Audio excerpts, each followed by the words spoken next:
Hi guys, and welcome back to Maltbox, the non-chill filtered whiskey blog.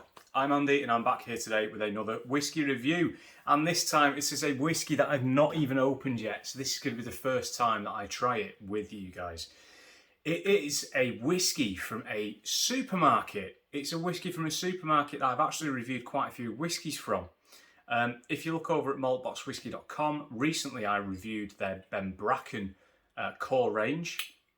I've also previously reviewed their Queen Margot 8-year-old, their Queen Margot 3-year-old, and their Abrachan blended malt Scotch whiskey. And I am here today with another Lidl whiskey. I do a lot of Lidl whiskies. It is the Abrachan, but it's the new version of the Abrachan. And here it is. It's had a bit of a makeover. So Lidl, for those of you that aren't in the UK or Europe, is a German supermarket. It used to be seen as quite derogatorily, if whatever that word is, as a discount retailer, which means that they sell stuff cheap. That's not true. The quality of the stuff they do isn't just comparable with some of the bigger supermarkets, it's actually better. And the whiskey selection is usually no exception. There you go. Plastic is off. So, the reason I picked this up, and I only picked this up yesterday, when I recorded this review, I picked this up yesterday. I posted it on Twitter, so if you follow me on Twitter, you'll have seen me refer to this. I also put it on Instagram, along with a bit of a moan about how people keep putting whiskey in trees and taking pictures of it. Why is a whiskey in a tree? Like, I don't get it. Like, does somebody need to call the fire brigade to get it down? I don't know how that works. Anyway, so the reason I picked this up is because A, I enjoyed the previous iteration of Abrachan, as you'll see if you look for the review that I did of it, which I will put in the comments. And also, apart from the makeover and making it look nice, it's also had a bit of a change in flavour profile, because this thing's now peated. This is smoky. The previous Abrachan was basically a blended malt, 3 different cask types, ex-sherry, ex-bourbon and ex-port, I think. But they've discontinued that by the looks of things and it's been replaced with this. I do like the label. I do. I think it's one of those, like, picture things that if you stare at it long enough, you see something. Because that is an animal of some description, I think. Could be an owl, could be a sheep. I'm really not sure. A mythical beast who roamed the highlands and stalked the lowlands, burning the Scottish bogland with its ferocious fiery breath. Well, that's unfortunate. You should probably go to a hygienist, or at least a dentist as a minimum.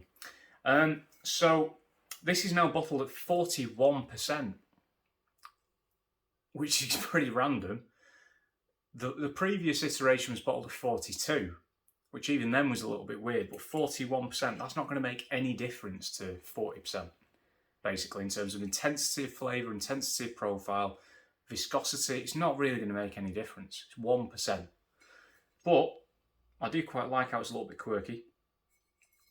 It'll be chill filtered, it'll be full of colour, I imagine. And there is the colour in the bottle.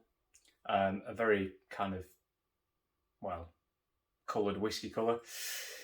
I'm assuming that this has been produced by White Mackay, because I think the previous iteration was as well, because I seem to remember there was the G2 postcode on there, which is White Mackay's address. But I could be wrong, and please Lidl, please do reach out, or White Mackay, please do reach out and correct me otherwise.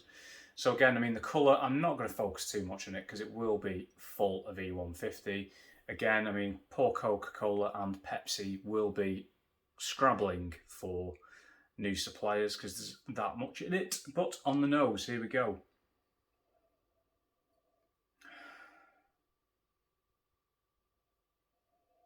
Right, well, what I would say first of all, this is a neck pour. And what I mean by neck pour is that this comes straight out of the neck. That's how fresh it is. I'd usually sit here and let this open up for a good half an hour before I go to it with a whiskey that's just come out of the bottle after popping the cork for the first time. But I don't have that luxury. And I also wanted to share this with you guys for the first time as well. Because I think there's just so much kind of hype about so many different whiskies at the moment, particularly if you look on social media, they all sell out really quick. If people just go nuts for a certain release, it just goes, and then people get really upset, very angry, very abusive when they don't get it. And I don't get that.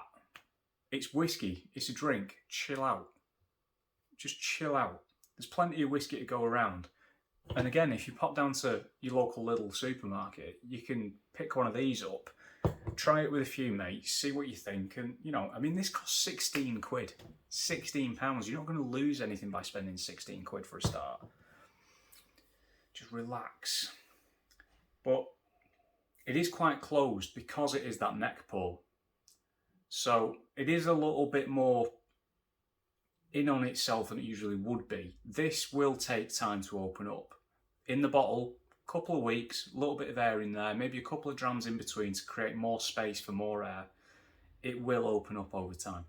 But initially what I'm getting,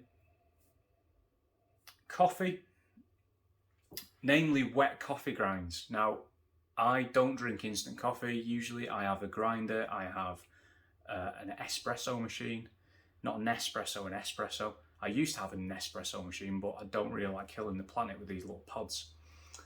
And to me, it's like knocking the grinds out of the little basket that you put in under the espresso machine. Some damp earth in there. There is that peat, very soft, very subtle kind of peat. Do you know what? It's very nice. It's not an Isla level of peat.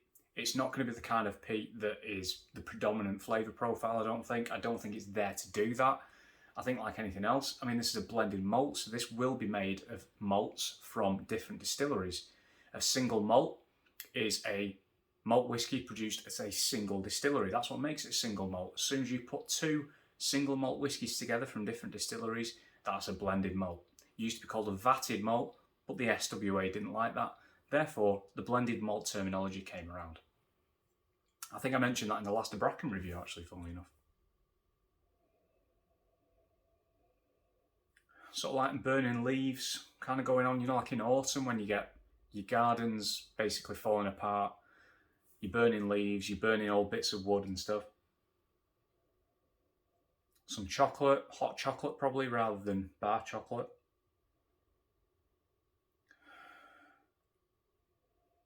Some black cherry. I love cherries. There's definitely, for me, some black cherry in there, which, funnily enough, I find in bourbon. And bourbon, it's not an uncommon note for bourbon, cherry. I don't find it very often in Scotch. So this is quite interesting. What is that? I think there's some oregano in there. I know that I'm conscious that in previous reviews I always seem to pick out herbs, but I grow a lot of herbs, I do a lot of cooking. So I'm constantly, I've either got them stuck on my fingers or I'm picking them out of the garden. Yeah, I think some oregano in there for me. It's really nice. It is. And again, that's just the neck pour. This is actually really, really nice. I'd say it's, I know I've kind of thrown a lot of notes out there, but I wouldn't say it's the most complex whiskey in the world. And to quote Matt from the Dramble, complex and complexity doesn't mean a load of different flavours. It's much more than that. And this isn't massively complex, but I mean, what we're looking at here, we're looking at a blended malt Scotch whiskey from a supermarket that's priced at 16 quid. Already, that nose alone, I know this is going to be worth the 16 quid that I paid for it, and probably more. On the palate.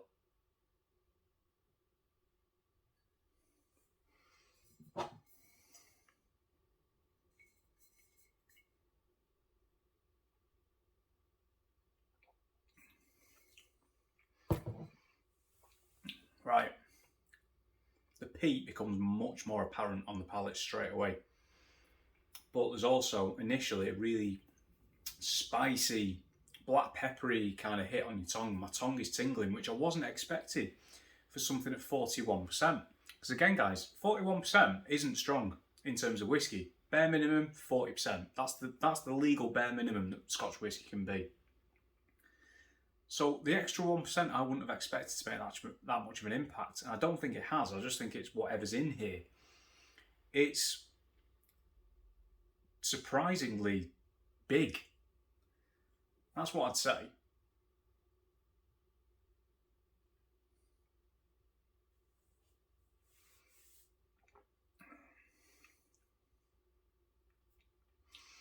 More coffee, chocolate again, but this time we're talking dark chocolate, we're talking Bourneville, or we're talking a high quality, sort of maybe 70% dark chocolate. We've got a bit of sea salt in there, we've got a bit of caramel in there, we've got some more herbal kind of notes, we've got an earthiness, like a damp earthiness. I don't go around eating soil, but I do a lot of walking, and on damp days, very damp days, which I get a lot of around here, you do get that kind of smell of the earth coming up, and it gets in your mouth and stuff when you're walking along. And it's there. It's really nice, really nice. I mean, we're in the midst of summer here in the UK, and this week, the reason that I've not recorded many reviews recently is because I've been sleeping down here on the sofa bed, because it's cool down here. Down here it's about 18, 19 degrees C.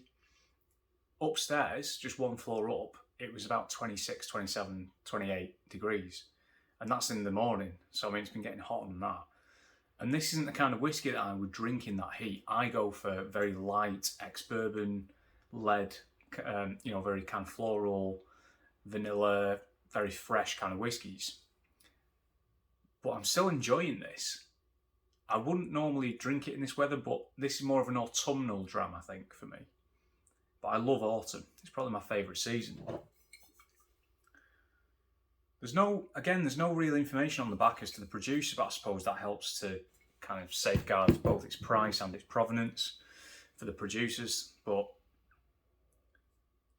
I suppose it's undercutting their own product if they tell you too much information, isn't it?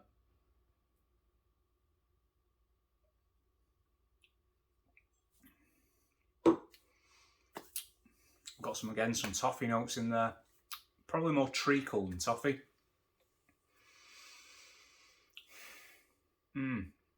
Burnt ends, barbecue burnt ends, kind of charred meat, very sort of blackened meat. The finish, again, I'm getting more coffee, which I love because I absolutely adore coffee.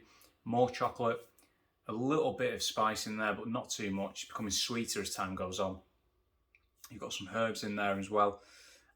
Very long, surprisingly long. I'm impressed by this. I was impressed with the last one, but I'm even more impressed with this one, I think, because they've completely changed the profile of it, but it's still fantastic. That's great. For 16 quid, that is great. If you gave that to me blind, right? Cards on the table, I would not, if I had to guess at the price, I wouldn't say it was a 75 quid whiskey or 100 quid whiskey. I'd probably put that between the 40, well, maybe 35 to 50 quid mark, to be honest, which is a big bracket, but there's different, qualities at that level, isn't there? £16, that is a steal. If you shop at Lidl, or if you live near a Lidl, if you like smoky whiskey, even if you don't like smoky whiskey and you want to dip your toe into smoky whiskey and just try it, you're not going to go wrong with this. 16 quid, what have you got to lose? Seriously. Blimey. Kudos Lidl and whoever produced this, which I believe is White Mackay, but I could be wrong. Great stuff. So guys, on that note, I'm going to box it off. I'm on social media, Twitter @Maltbox, Instagram @MaltboxWhisky. I've got the website as well now, maltboxwhisky.com, where I do written reviews and opinion pieces. So thanks for watching, guys. See you soon.